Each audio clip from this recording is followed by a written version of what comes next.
Fala pessoal, aqui é o Jabulas e hoje estamos conferindo o Cinquecento elétrico. Pois é, esse piquititinho italiano que chegou no mercado agora.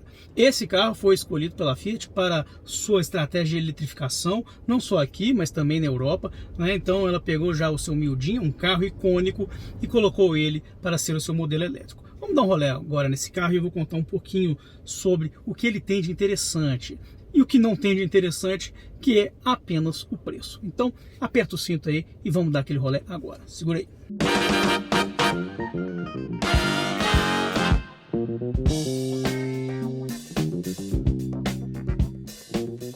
Fiat 500e acabou de chegar ao mercado brasileiro. Ele foi lançado há pouco tempo também lá na Europa. É o carro escolhido para Fiat para marcar a eletrificação da marca italiana. Um carro citadino por função, afinal de contas ele é pequenininho, tem uma autonomia de 360 km, não faz dele um carro para longas distâncias, mas oferece ali um kit bastante interessante para quem precisa de um compacto para usar na cidade no seu dia a dia, não quer poluir o ambiente e também não quer gastar com combustível. Bom, o argumento do consumo do combustível, né, do gasto com gasolina, é um tanto quanto leviano quando a gente fala desse carro no Brasil. Aqui ele custa R$240 mil, é um valor muito alto, né? Lá na Europa, os seus valores variam entre 150 mil e 170 mil reais, dependendo do país onde é oferecido. No entanto, lá você tem a questão de que os mesmos 150 mil e 170 mil equivalem ali a 24 e a 27 mil euros. É um valor ali que, dentro da condição econômica no europeu médio, cabe no bolso do cara, né? É o que ele pagaria ali, por exemplo, pelo 500X, que é o SUV, né, com a carinha do Cinquecento. Então, assim, ele comprava um SUV, compra um carrinho elétrico, ou seja, na vida dele não ia fazer diferença. Aqui no Brasil não. É uma faixa de preços para o consumidor brasileiro muito mais elevada, muito mais pesada daquilo que é oferecido para o europeu. Um lance que eu gostei desse carrinho aqui é o seguinte: o acabamento dele é bem bacana, velho. Né? Você não tem um acabamento soft touch em todo o carro, mas você tem ali nos encostos de cotovelos, é tudo acolchoado, tem acabamento revestido em couro, né? Você tem um couro bem legal nos bancos, com as costuras fazendo a gravação da Fiat, você tem ali o 500 aqui no encosto, ou seja, um carro bem refinadinho, o acabamento é bem legal, o carro é bem montado. Um dos grandes baratos desse carrinho tá assim, é no silêncio absoluto, né, cara?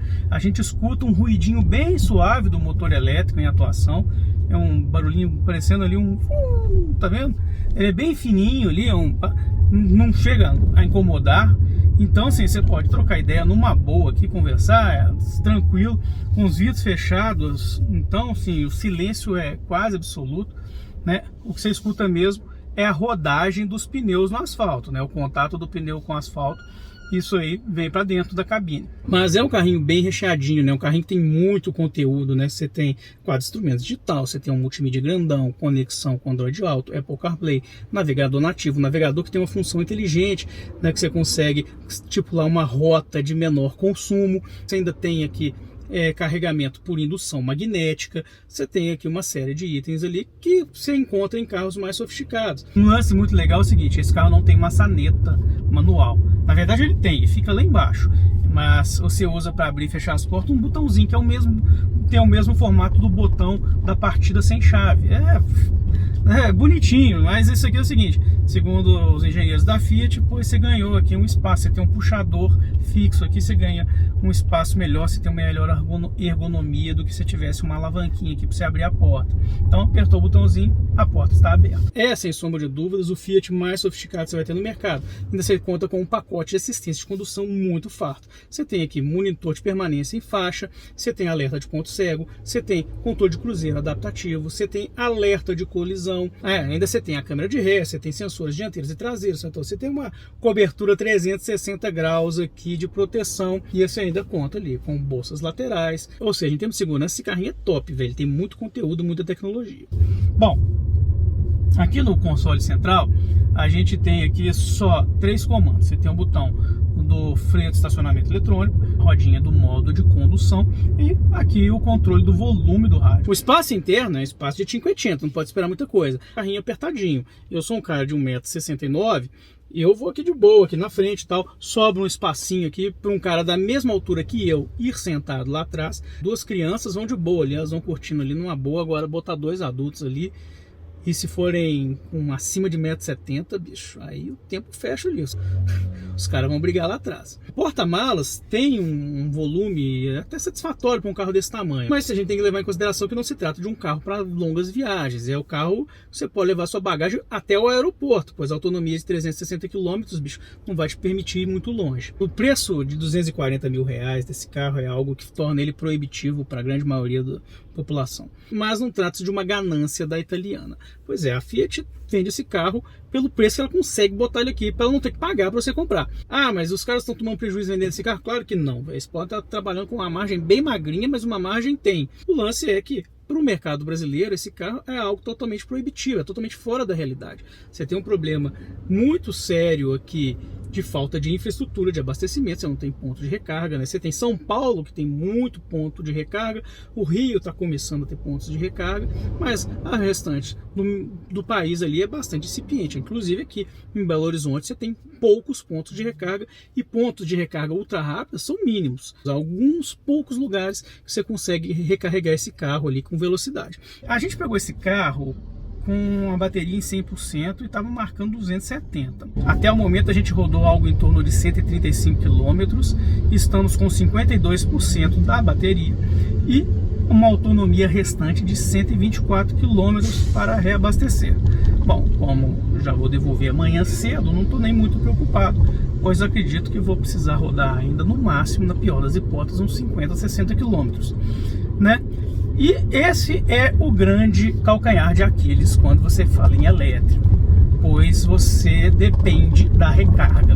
E a recarga não é tão simples quanto o abastecimento. Então, se você vai comprar esse carro, você vai gastar 240 mil e você vai ter que fazer um investimento também no wallbox, pois sem o wallbox torna impraticável você usar esse carro no seu cotidiano. Pois no wallbox, né, que é no carregador doméstico, numa unidade de 7,4 kW, você consegue recuperar ali as suas baterias em 6 horas na tomada. Se for numa opção de 11 kW, um pouquinho mais robusta, cai para 4.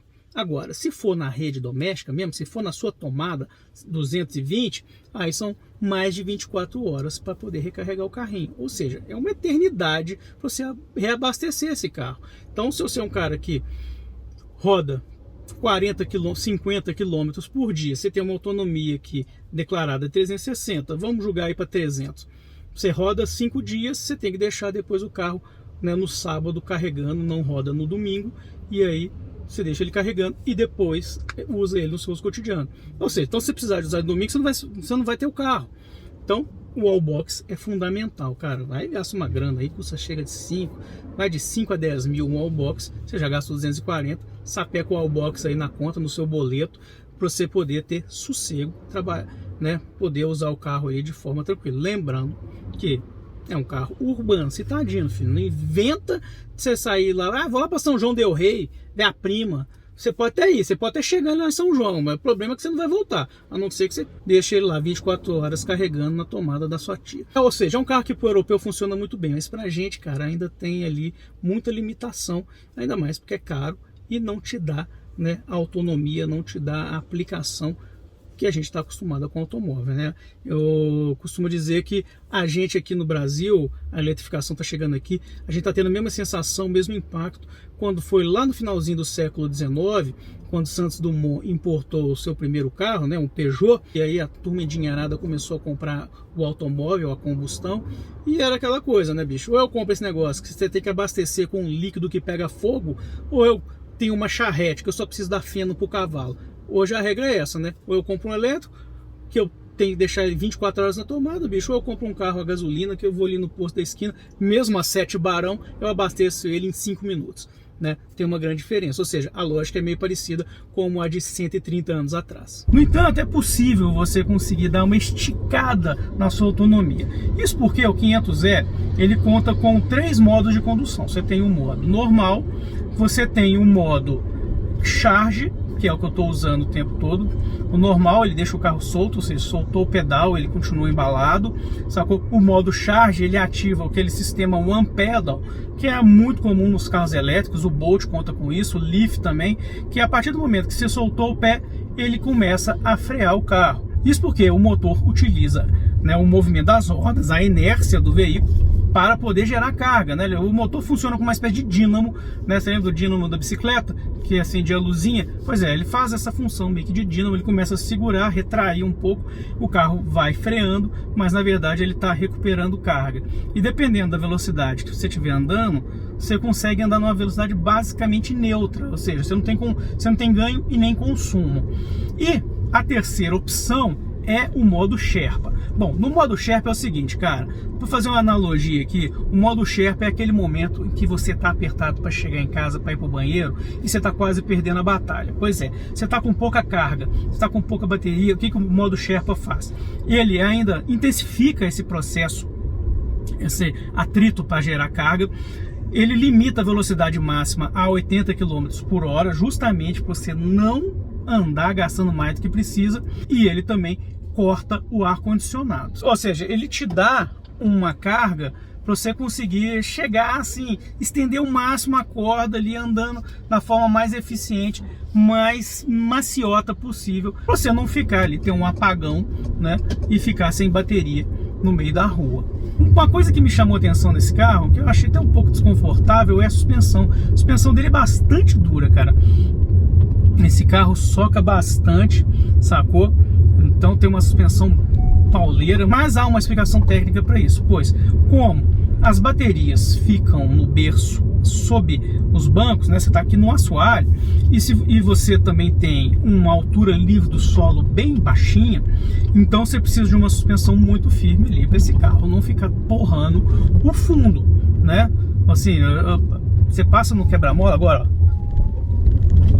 Ele soca, bicho, dá uma pancada seca, sacou?